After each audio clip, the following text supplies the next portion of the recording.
Hey friends, welcome to the Creative Business Mindset. This is your backstage pass to the realities of turning your passion into profit. My name is Joke. I'll be your host. I'm a busy mom of 3, navigating the twists and turns of life and business. You'll get the good, the bad, and the glorious mess of starting afraid, the determination to keep going no matter what. Everyone knows you for that one thing. You know what I'm talking about. It's the thing that comes so naturally to you that you're happy to do it for free. That was me until I made 6 figures in my first year as a home stager. I've made so many mistakes so you don't have to. If this Nigerian girl can do it, you, my friend, can do it too. Let's go. I just got back from speaking at a business convention. And it's one of those events where everybody's dressed to impress, note-taking at full speed, networking. And I was there to speak about strategy, how to build a business with structure, and how to also step out of the way and allow your business to grow sustainably in a way that it can scale without you. And I delivered. The feedback was wonderful, was amazing, and I shared the workflows, the back end, the tech stack, the systems behind our signature services. The response was great. Lots of head nods, questions, follow-ups, note writing, and all of that.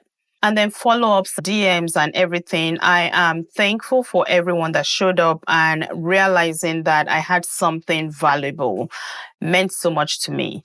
But the moment that hit the hardest, a single slide, and the slide was titled The Story Behind the Glory. No fancy charts, no bullet points, it was just a photo of me, probably looking halfway put together.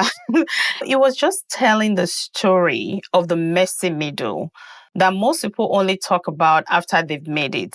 And that's when I stopped performing and just told the truth from my heart, the truth about being a mom, a business owner, a woman carrying things that most people don't see.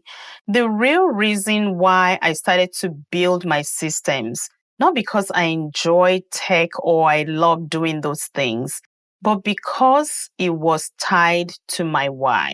And because chaos was not an option in my life anymore.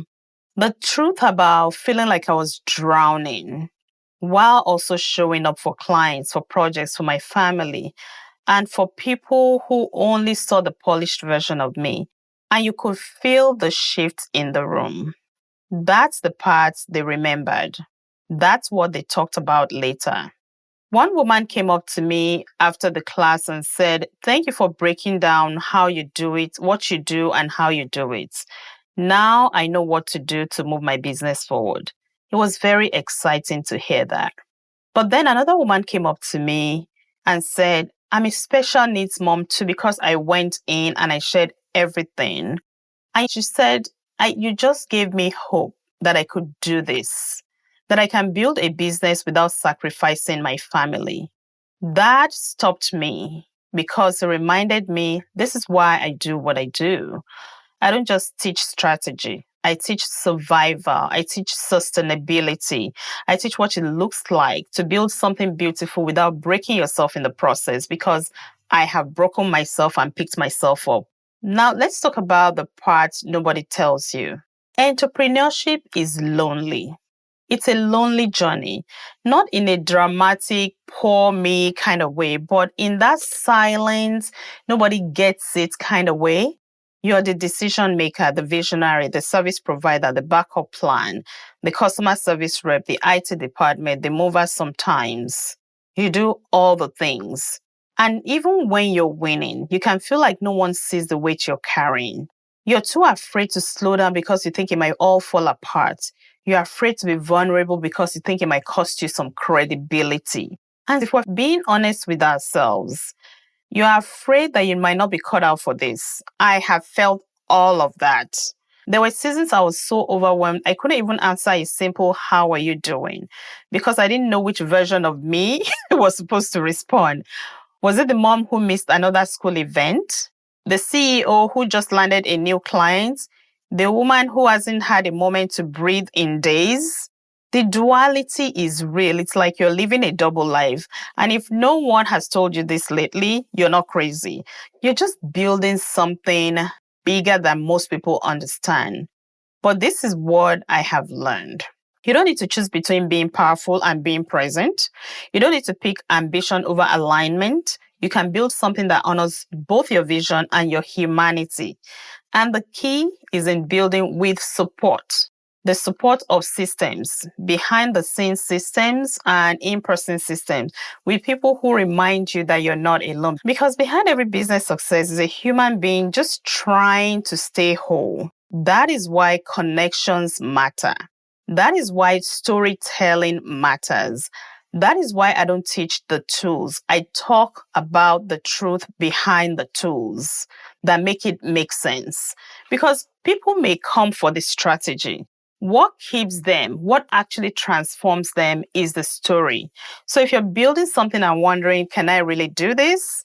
Let me answer that clearly. Yes, but not alone, not without rest, and certainly not without boundaries, and not by pretending you're fine when you're not. You don't need to become someone else to succeed. You just need to build in a way that protects the parts of you that matter most. And only you know that. And everyone knows what that is for them. For me, it is my rest, my peace, my family time.